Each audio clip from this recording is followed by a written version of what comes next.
Hello and buongiorno amici. I'm Peter and here I'm telling you stories about the most interesting European cars of the 80s and 90s.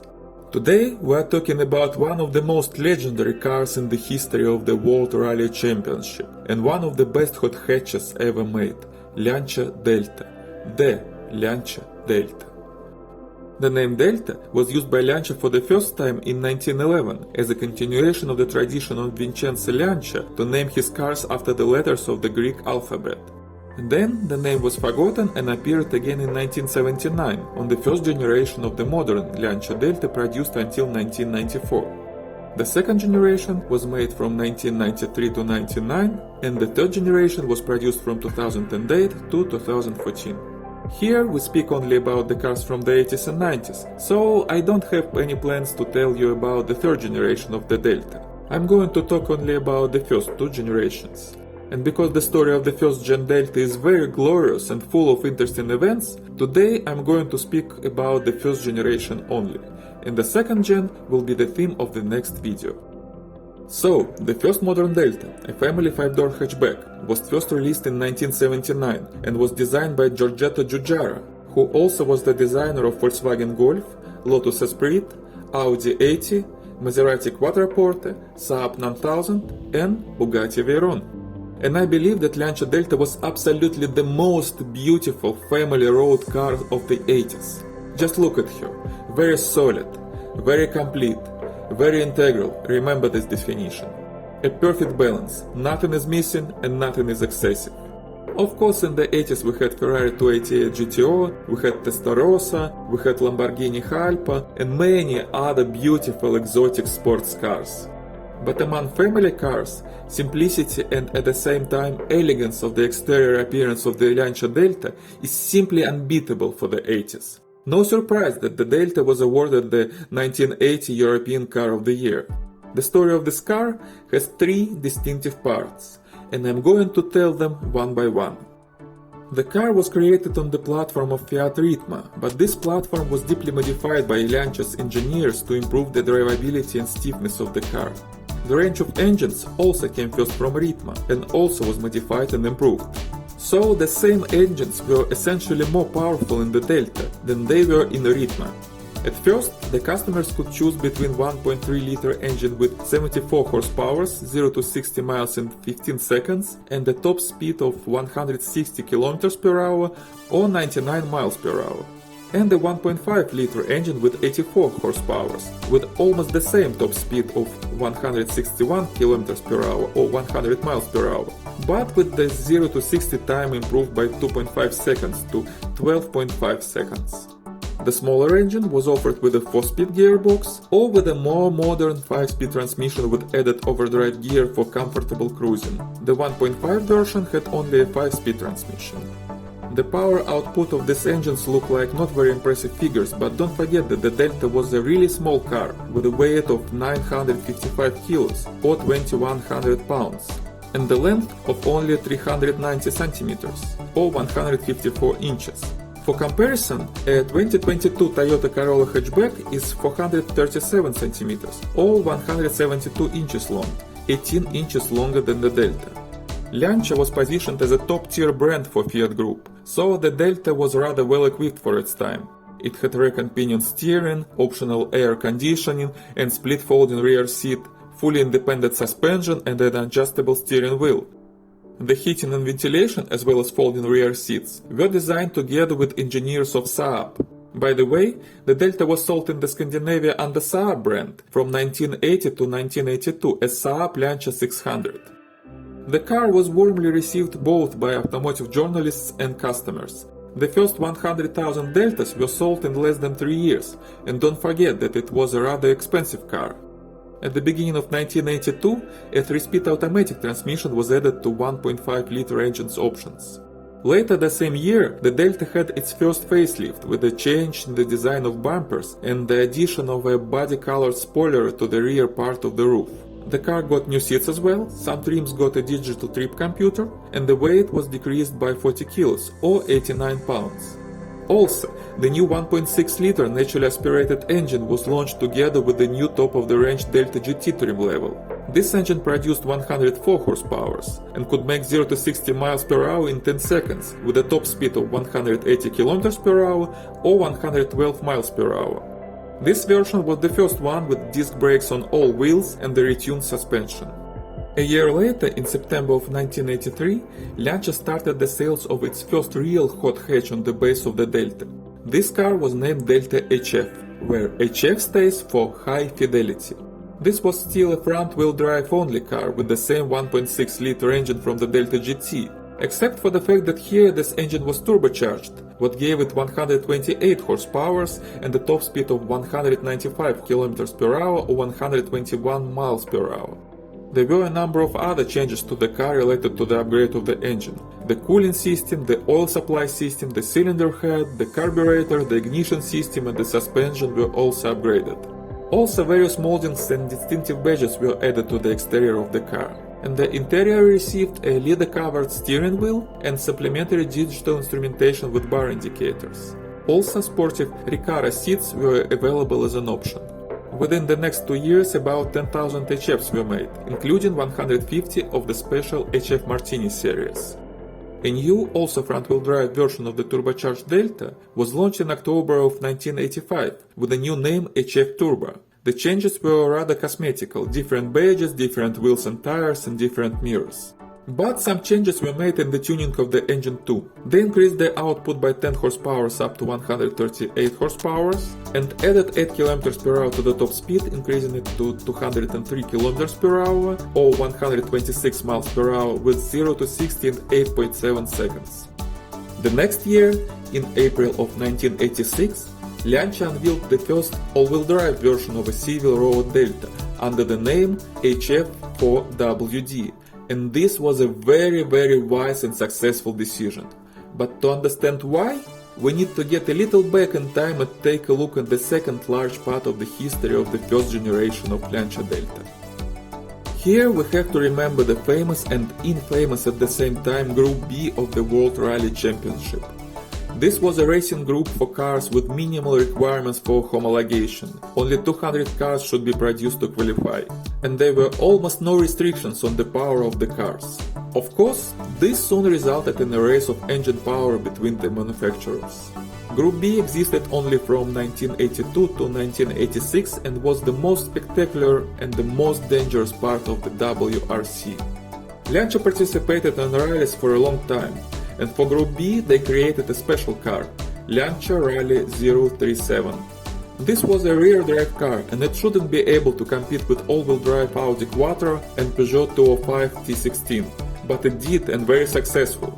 037 won the Manufacturers' World Championship in 1983 season, and it was the last rear-wheel drive car to win the World Rally Championship ever.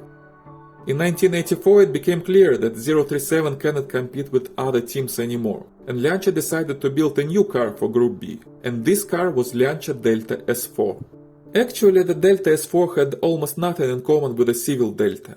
S4 was a mid-engine four-wheel drive car with a composite body on a tube frame. But the overall appearance was made to look like Deltish for marketing purposes to boost the sales of the Delta. And it worked, by the way. The Delta S4 had a 1.8-liter inline four-cylinder engine with both supercharger for low revs and turbocharger for high revs. And this was an incredible monster. The output of this engine was from 480 to 600 horsepower depending on the tuning settings for the particular races. And on tests, under extreme air pressure conditions, this engine produced over 1000 horsepower. Can you imagine yourself driving a car with 600 crazy horses and the weight of just 890 kilos or less than 2000 pounds on a curvy, slippery road with a speed of 100 miles per hour, a top speed over 250 kilometers per hour, 160 miles per hour, and 0 to 60 in just 2.6 seconds? Honestly, I can't imagine myself driving such a monster. But the drivers of the Martini Lancia team did this, and did this very successfully. The team won 5 races in the seasons of 1985 and 1986 and competed on an extremely high level. For the purposes of homologation, a special road version of the S4 was built in 1985-1986 under the name Lancia Delta S4 Stradale. This car was almost the same S4 with the mid-engine composition and plastic body panels over the aluminum space frame.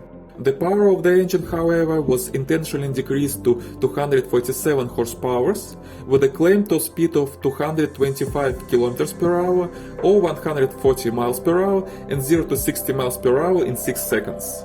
Additional changes were made inside the car. The interior was upholstered with Alcantara. Also, the car received some soundproofing, power steering, a trip computer and air conditioning.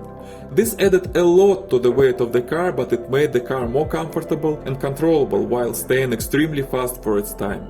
Lancia had to produce 200 road cars to meet the requirements of the Group B. But the number of actually made cars is unknown, and the rumors said that it was closer to 100. With a price of 5 times more than the most luxurious road version of the Delta, the S4 Stradale wasn't very popular among the customers. Unfortunately, on the 2nd of May of 1986, the Delta S4 driven by Henry Toivonen crashed during the Rally of Corsica. Both Henry and his co-pilot Sergio Cresta died at the scene. After this, considering the number of previous fatal crashes, the FIA cancelled the Group B of the World Rally Championship. And here we come back to the Delta HF4WD. After cancelling the Group B, many car manufacturers couldn't participate in the Rally Championship because they didn't have a car qualifying for the requirements of the Group A of the WRC. Not more than 300 horsepower and not less than 5,000 cars produced, among them at least 500 of Rally evolutionized versions. But Lancia already had such a car, the Delta HF4WD. Remember, I said that its launch was a very wise decision. The road version of the HF4WD had a 2-liter 8-valve engine with 2 counter-rotating balancing shafts taken from a luxury sedan Lancia Thema, paired with a 6-speed manual transmission. With a turbocharger, intercooler, oil cooler, electronic ignition, and fuel ejection, it produced 165 horsepower, and the car could reach a top speed of 208 km per hour or 129 miles per hour with 0 to 60 miles in 7.8 seconds. It was very rich in equipment. Power steering, disc brakes on all wheels including ventilated brakes on the front wheels, new 4-round headlights with the inner pair smaller in diameter than the outer one, dual exit exhausts, Alcantara upholstered seats, optional Recaro anatomic sport seats covered in the same material, an updated instrumental cluster with yellow scales and hands and additional gauges. The rally versions of this car claimed to produce right below 300 horny ponies, but probably actually were more powerful, but it never was officially confirmed to comply with the requirements of the Group A. The good news for Lancia racers was that they had a ready car that they could use in the Rally Championship. The bad news was that this car wasn't actually built for serious rally competitions. The suspension wasn't strong enough and the wheels were not wide and large enough, and they cannot just install bigger wheels because they wouldn't fit the wheel arches. Nevertheless, Lancia Delta HF4WD won the 1987 World Rally Championship for the manufacturers, including winning 9 of 13 races of the season. And Juha Kankkunen driving this car also won the 1987 World Rally Championship for drivers. And this was just the beginning of the incredible 6th year in a row winning series for Lancia Delta in the World Rally Championship. No other car in the world did the same, ever. That's why the Delta is the best performing rally car in history and one of the best hot hatches ever made. The next year, an updated Rally Delta appeared together with its road legal twin, the Delta HF Integrale 8 valves. Integrale means integral. Do you remember this word? The engine remained in general the same, but it received a larger capacity turbocharger, new valves, an improved cooling system, new ignition settings, and many other small improvements. This boosted the power up to 182 hot-purses with a top speed of 215 km per hour or 138 miles per hour and 0 to 60 miles per hour in 6.6 seconds. Not bad at all even today. Lancia also updated the 4-wheel drive system. 8-valve Integrale had permanent all-wheel drive with the uneven distribution of the torque, 56% to the front axle and 44% to the back. This made the car handling close to the handling of front-wheel drive cars. This was a controversial decision, and in future updates Lancia changed the torque distribution, moving more torque to the rear axle. But this front drivish handling has its fans, and some really prefer this 8-valve version over more powerful later versions of the Delta Integrale.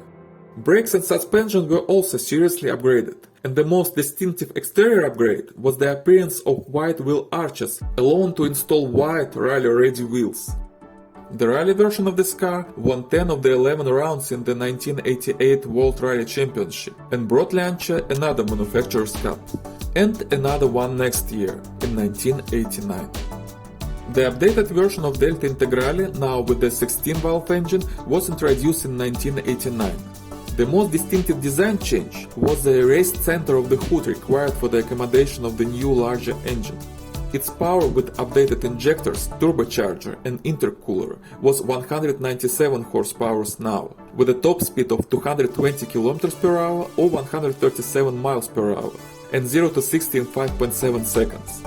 The torque distribution changed to 47% to the front axle and 53% to the rear. This changed the behavior of the car in corners on slippery roads.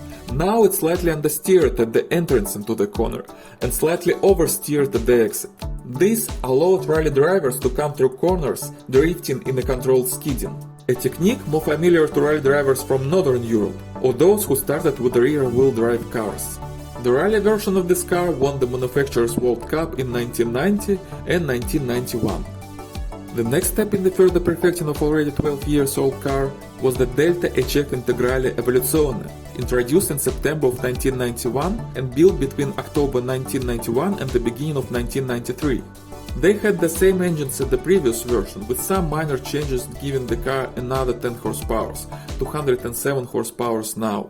But the top speed and dynamics stayed almost the same. The suspension and braking system again received their updates. Although the changes don't appear very essential, drivers claim that the handling of the new Delta Integrale really improved compared to the previous versions of the car. And this brought its fruit. The manufacturer's cup of the WRC, the 6th in a row, was also won by Lancia. Unfortunately, this win became the last one in history, both for the Delta and for Lancia at all. But before the end of production, another version of Integrale was released. And this one is considered by car enthusiasts and collectors as the top of the top in the history of Lancia Delta. Delta HF Integrale Evoluzione Duo, Evolution 2. It was presented in June of 1993, almost 14 years after the first Delta left the plant. The engine was slightly updated to accommodate new ecological requirements. Now it had a catalyst and lambda probe. The power increased by 5 horsepower, 212 instead of 201 horsepower, but with no visible changes to the acceleration or the top speed. Other changes included ABS, further improvements for the suspension and some minor exterior and interior cosmetic changes. Unfortunately, this version of the Delta never won a championship for Lancia, and Lancia itself left the WRC forever. Well, they did a lot, both for the rally history and for the history of European hot hatches, becoming a legend in both these categories. I should mention that besides these versions, Lancia also produced several special editions from 1992 to 1994. They didn't have mechanical differences from usual Integrale cars, but had some design distinctions and just a limited number of units produced, what makes them more valuable for collectors. Finally, in 1994, the first generation Delta stepped aside and gave way to the second generation. But this is a story for another video. Lancia Delta was never officially sold in the United States, but if you'd like to buy the first generation Delta, now you can do it because they all are older than 25 years and you can legally import them to the United States. There are a lot of Deltas on sale in Europe right now, including Integrale and Integrale Evoluzione versions, or at least the cars that claim to be Integrale. Some of them may be just faked from regular Deltas, so be careful. But the real car in good condition will not be cheap. These cars have already gained some legendary value in Europe, and they are very well known there and have a great reputation. The Delta HF 4WD version, or the first Integrale with the 8-valve engine, will cost you about 30 to 40,000 euros. And personally, I would go with these ones, because they are still gaining their value and give almost the same fun as later 16-valve Integrales. The 16-valve Delta Integrale, particularly Evoluzione and Evoluzione Duo, now may cost you from 50 to 120,000 euro. And if you want a car from a special limited series with low mileage, you'd better be prepared to part with 200,000 euros. A more simple front-wheel drive turbo version, still a good one, will be around 10 to 15,000 euros. And the simplest civil non-turbo version you can get for just 4 or 5,000 euros. Of course, there may be a lot of much better offers if you have good connections in the European car enthusiast community. And by the way, I can help you with this.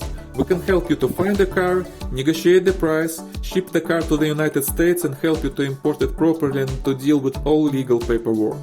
We have a network of partners in Europe who can find cars that are not listed on the internet, inspect them properly and organize shipping and everything else. This is not only for the Delta, of course. We can find virtually any 80s, 90s or 70s car in Europe for you and bring it to the United States. And if you are watching this video from any other country, we can find a cool American car for you in the US and ship it to your country. The link to our website with all details is in the description below. Well, thank you very much for watching. So, what do you think about Lancia Delta? Are you excited about them as I am? Or maybe you were happy to drive one or even own it? Tell me please in the comments below. And if you like this video, please give me a thumbs up and subscribe. Grazie mille amici, and see you next time.